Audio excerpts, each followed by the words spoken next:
Bonjour et bienvenue sur le podcast Murmuréquin. Moi c'est Audrey et tous les vendredis, je vous partage un maximum d'informations et de pistes de réflexion sur des sujets autour de la santé et du bien-être, autant équin qu'humain. L'objectif de ce podcast est de vous apporter de la sérénité et de la sécurité dans votre couple cheval-cavalier en vous permettant de gagner en compréhension du monde équin sans jugement, mais surtout avec une bonne dose d'humour, de bonne humeur, de passion et d'ouverture d'esprit. Bonne écoute! Bonjour à toutes et bienvenue dans ce nouvel épisode du podcast Murmuréquin. Je suis actuellement en pleine restructuration de ma communication, autant sur les réseaux sociaux que sur le podcast. Donc du coup, j'avoue, j'ai pas trop eu le temps de trouver un sujet pour aujourd'hui. J'ai pas trop eu le temps, j'avais pas trop envie de me casser la tête parce que je suis déjà en train de me casser la tête sur plein d'autres sujets sur mon entreprise. J'avais pas trop envie de me casser la tête. Du coup, je vous ai pris un sujet d'actualité sur les réseaux sociaux en ce moment, l'hyperflexion. Boum! Et quelle surprise! On s'y attendait pas du tout, Audrey, à ce que tu nous fasses une intervention là-dessus. Alors, je vous rassure, je trouve qu'il y a déjà assez de personnes qui ont dénoncé l'hyperflexion et c'est bien fait, enfin, c'est bien fait, oh là là, mon Dieu, non mais vous voyez. Non, il y a déjà assez de personnes qui ont dénoncé l'hyperflexion sur les réseaux sociaux. On en parlera aussi dans cet épisode. Mais donc du coup, je vais faire très court sur les définitions de l'hyperflexion, etc. Ensuite, j'ouvrirai un petit peu plus sur justement ce côté, en fait, des fois, l'hyperflexion, on le fait sans le vouloir, au cours du débourrage de notre cheval, au cours du travail de notre cheval, et donc il arrive que ponctuellement, le cheval soit en hyperflexion pendant le travail, et on ira étudier un petit peu ça.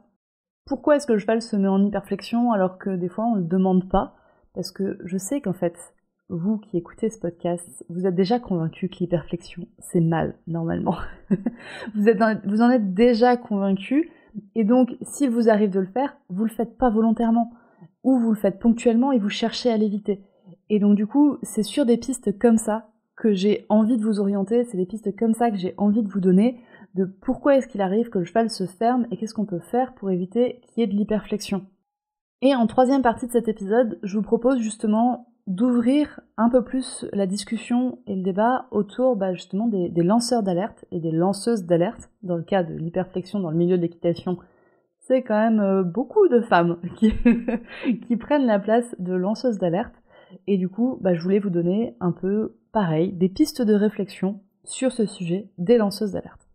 Mais pour que vous compreniez bien en fait de quoi on parle, je vais quand même être obligée de partir sur une petite définition de l'hyperflexion. L'hyperflexion, c'est quand la flexion de la nuque est exagérée. C'est-à-dire, on le voit au niveau de l'angle tête-encolure. L'hyperflexion, c'est quand la nuque n'est plus le point le plus haut du cheval, que c'est en fait l'encolure qui est le point le plus haut du cheval. Et une autre manière de voir l'hyperflexion, c'est quand le chanfrein du cheval est plus en arrière de la verticale. C'est-à-dire que si vous tracez une ligne verticale au niveau du chanfrein de votre cheval, le chanfrein doit être légèrement vers l'avant, donc c'est-à-dire le bout du nez vers l'avant, et à partir du moment où le bout du nez vient trop au niveau de l'encolure, on est sur de l'hyperflexion. Quand le bout du nez passe derrière la verticale en direction de l'encolure. C'est très difficile à expliquer sans image. Si vous avez besoin d'images sur le sujet, je vous renvoie vers la vidéo de Millipat sur l'hyperflexion, qui pour le coup vous montrera et développe vraiment beaucoup l'hyperflexion, donc je vous invite à aller écouter sa vidéo. Toujours est-il que l'hyperflexion, on y est à partir du moment où on est 1 degré derrière la verticale. On n'est pas obligé d'être en rôle court, c'est-à-dire le nez, le menton dans le poitrail du cheval, pour que ça soit de l'hyperflexion. Donc du coup, à partir du moment où on dit en dressage que le cheval se ferme, on est en fait en hyperflexion. Soi-disant, il y aurait des avantages à l'hyperflexion en dressage. Un des avantages serait de permettre de reporter plus de poids sur les postérieurs. Bon, ça pour moi c'est tout l'objectif du dressage en fait. Tout l'objectif du dressage est d'aider le cheval à reporter plus de poids sur ses postérieurs. Si la seule manière de le faire c'est grâce à de l'hyperflexion. Pourquoi est-ce qu'on a inventé le dressage, en fait? Pourquoi est-ce qu'on a des manuels de dressage? Pourquoi est-ce qu'on a des entraîneurs, etc. S'il suffisait, en fait, de tirer les mains, mettre le museau du cheval, le nez du cheval, dans le poitrail pour qu'il reporte son poids sur les postérieurs. Non. Un autre point, c'est que l'hyperflexion permet, en fait, de bloquer le balancier de l'encolure, et ce blocage du balancier de l'encolure permettrait une meilleure locomotion globale du cheval. Sur un être vivant, normalement, à partir du moment où on bloque une possibilité de mouvement, tout le reste du corps en est impacté.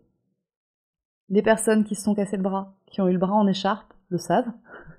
Si vous marchez avec le bras collé contre vous, vous allez moins bien marcher. Et encore une fois, on pourrait le reprendre par exemple avec une minerve. Vous marchez quand même beaucoup moins bien, votre locomotion est impactée à partir du moment où vous avez une articulation qui est verrouillée. Et donc à partir du moment où on verrouille la nuque, on peut plus avoir une locomotion correcte. Un des seuls avantages, ça où je suis d'accord, c'est que en fait, on sait faire de l'hyperflexion, et c'est facile de faire de l'hyperflexion. Donc du coup, on a fait comme ça pendant des années, et on sait comment faire. Donc en effet, c'est un avantage de continuer à faire comme on a toujours fait. Encore une fois, vous voyez les guillemets que j'ai mis autour du mot avantage. Mais par contre, il y a plein d'inconvénients à l'hyperflexion, et pour moi, le plus gros inconvénient, c'est quand même qu'on va diminuer en fait le flux d'air qui rentre dans le cheval. Donc on va diminuer les capacités respiratoires du cheval, et ça c'est quand même assez aberrant de volontairement diminuer les capacités respiratoires et donc les capacités sportives d'un athlète. On est d'accord, il y a un gros truc qui va pas. Et en plus de ça, l'hyperflexion génère des tensions musculaires qui sont énormes.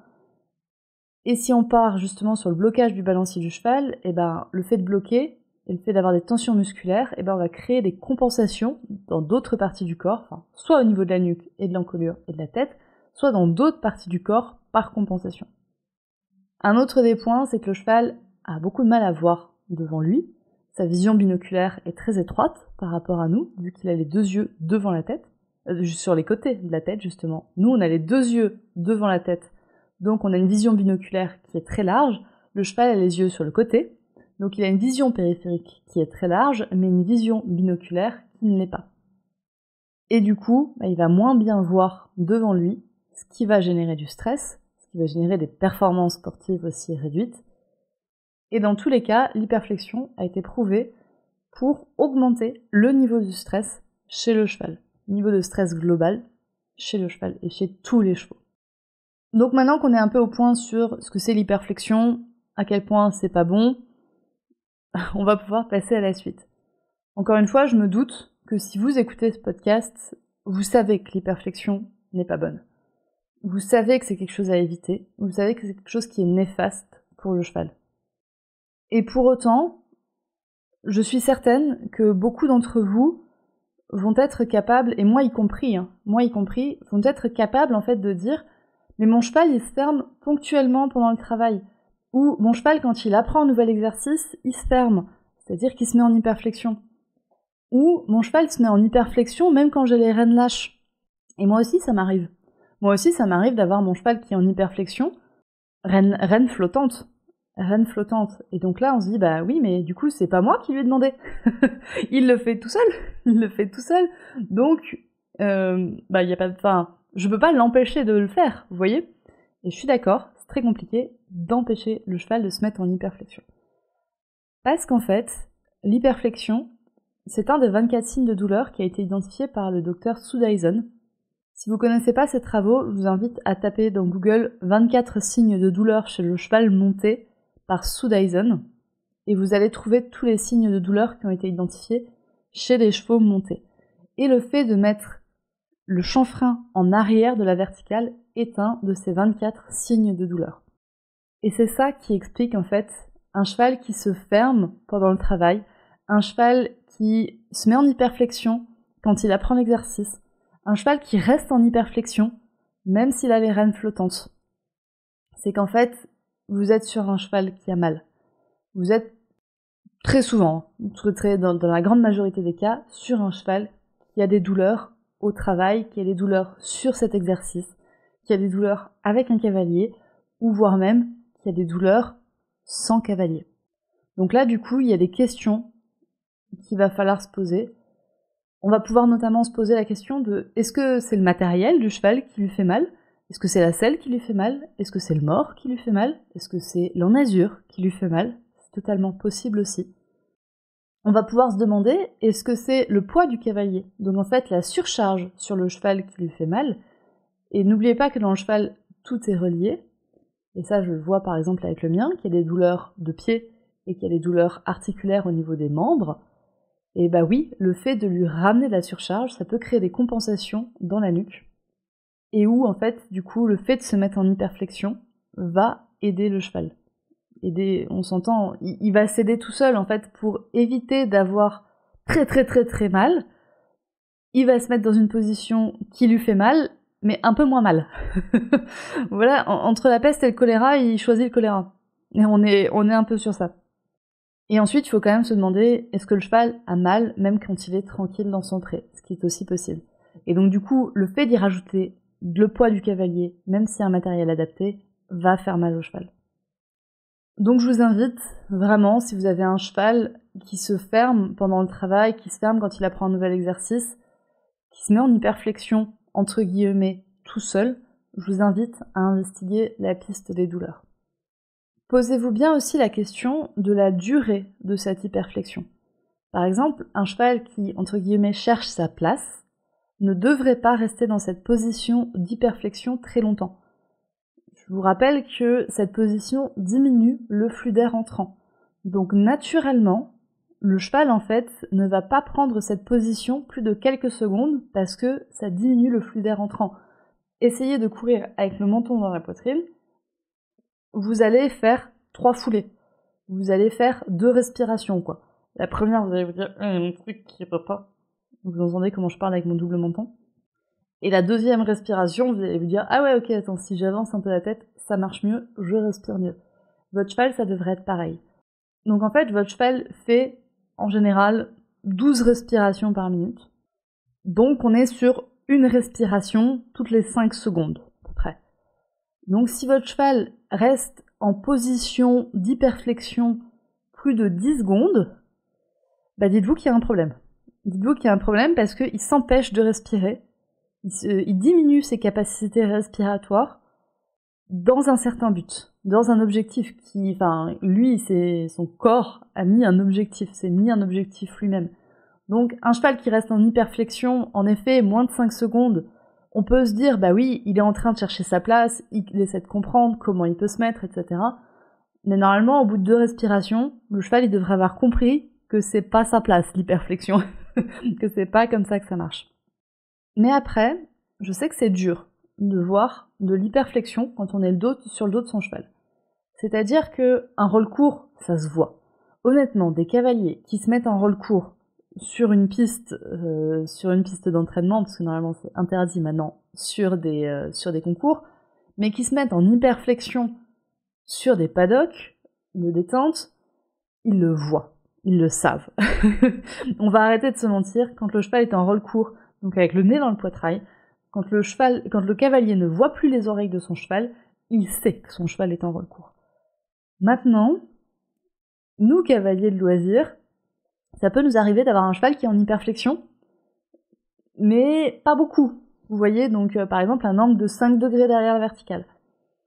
C'est pas des masses, et c'est difficile à voir quand on est dessus. C'est très difficile à voir quand on est dessus. Du coup, un œil extérieur est bénéfique. Soit un coach, soit de vous filmer, d'avoir une caméra, et de se dire, ah ouais, en fait, sur cet exercice, mon cheval s'est mis en hyperflexion, mais je l'ai pas vu. Et donc, bah ok, cet exercice, apparemment, il est difficile pour lui, il réveille peut-être des douleurs qui font que mon cheval prend une position de compensation en se mettant en hyperflexion.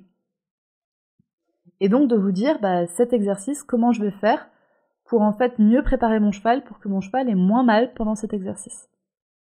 Et forcément, avec cette notion de vidéo, je vais arriver au point suivant, les vidéos sur Instagram. Les vidéos qu'on voit sur Instagram. Et là, je vais distinguer 2 cas. Je vais distinguer justement le cas du cavalier qui est en apprentissage, le cas du cavalier qui se filme, parce qu'il est tout seul dans son pré. Et je sais que vous êtes une partie d'entre vous à travailler vos chevaux seuls, sans un coach à chaque fois devant vous. Si vous avez un coach à chaque fois avec vous, en fait, si vous avez à chaque fois un œil extérieur, vous ne devriez pas avoir un cheval en hyperflexion plus de 10 secondes. Ou alors au bout de 10 secondes, on arrête l'exercice et on réfléchit à comment proposer différemment cet exercice sans douleur pour le cheval. Mais en effet, des vidéos qui sont prises par exemple avec un pivot, pour que justement le cavalier puisse progresser dans son équitation, il va arriver qu'on voit des chevaux qui sont en hyperflexion de manière prolongée, parce qu'en fait le cavalier ne s'en est pas rendu compte quand il était sur le dos de son cheval, il s'est filmé pour s'en rendre compte, et donc il va retravailler dessus dans la prochaine séance. Donc je distingue deux types de vidéos. Le type de vidéo qui a été filmé en autonomie, donc avec un appareil type un pivot, ou même juste de poser son téléphone sur un trépied, et les vidéos qui ont été prises par quelqu'un d'autre. Et pour moi, les vidéos qui ont été prises par quelqu'un d'autre, on devrait pas, si c'est une personne qui est dans le milieu du cheval, il ne devrait pas y avoir de vidéo où le cheval est en hyperflexion. D'autant plus quand ces vidéos sont postées par des personnes sachantes, donc par des personnes qui sont dans le milieu de l'équitation.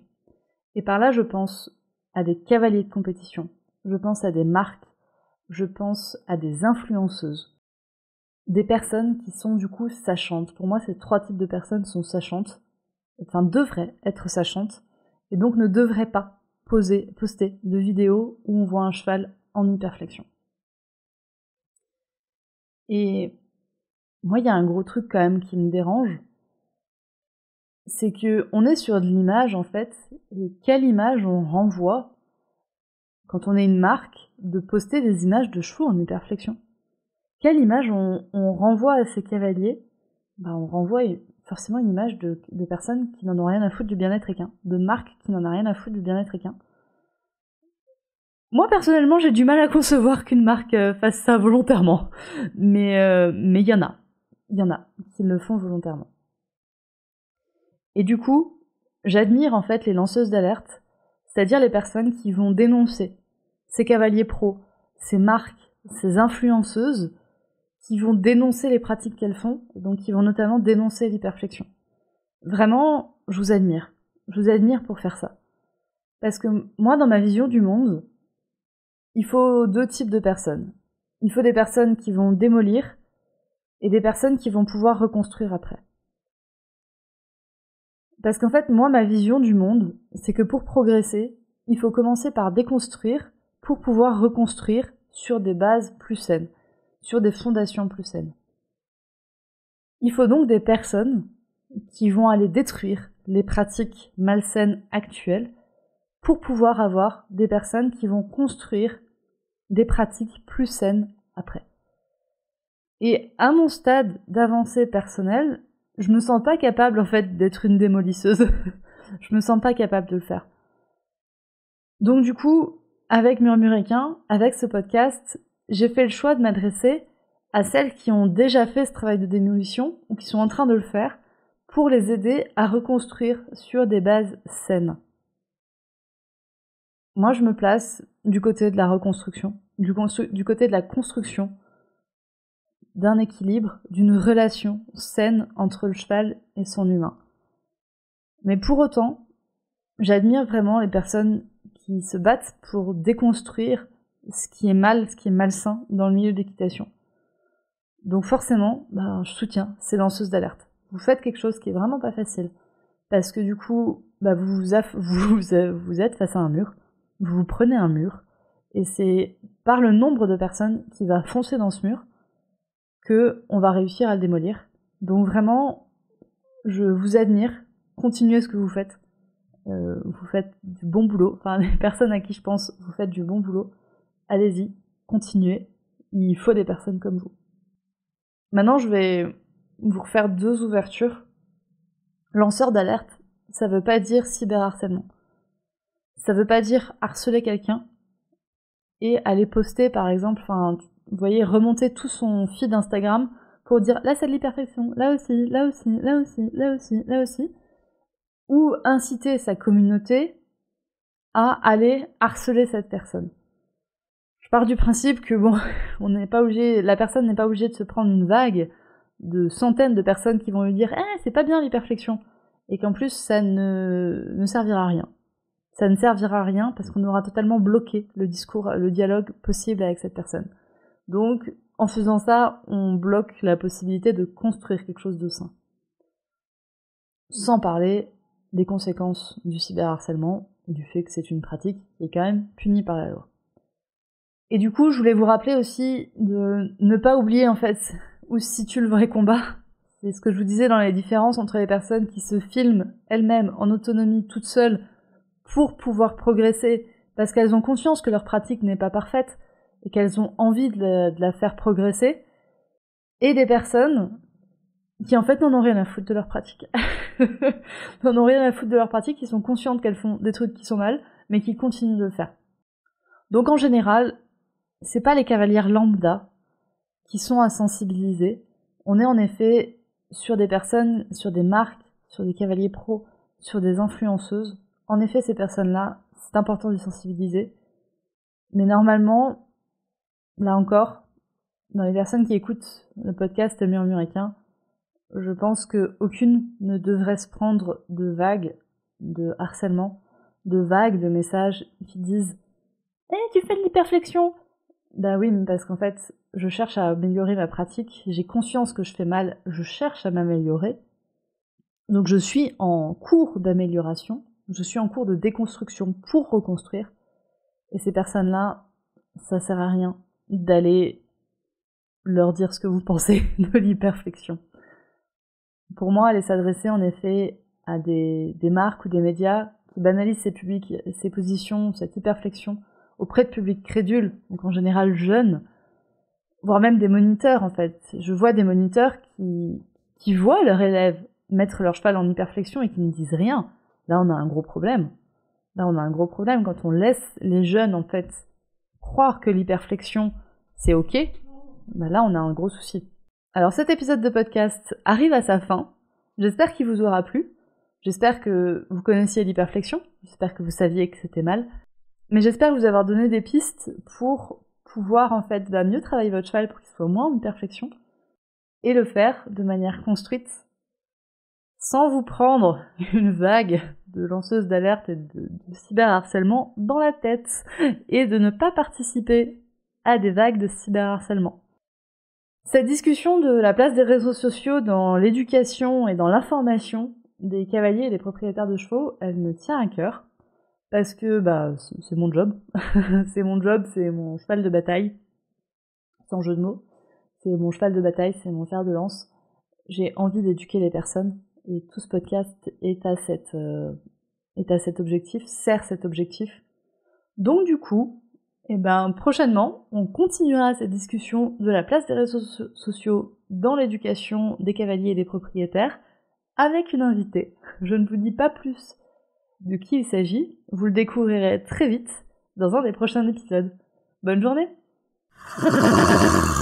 Et voilà, c'est la fin de cet épisode du podcast Murmuréquin. J'espère que cet épisode vous a plu. Si c'est le cas, n'hésitez pas à venir me le dire sur Instagram ou par mail. Vous pouvez aussi partager l'épisode à une personne qui veut en apprendre plus sur les chevaux. Et si vous avez envie de soutenir un média qui a comme ambition de propager le savoir au plus grand nombre et ainsi d'améliorer la vie de nos compagnons à crinière, vous pouvez le faire dès aujourd'hui en faisant un don sur le compte Tipeee du podcast Murmuréquin. Je vous laisse donc le lien de mon compte Tipeee dans la description de cet épisode et je vous remercie au plus profond de mon cœur si vous m'aidez dans le projet fou de ce podcast qui est de rendre le savoir équin toujours plus accessible pour tout le monde. On se retrouve vendredi prochain pour un nouvel épisode. À bientôt!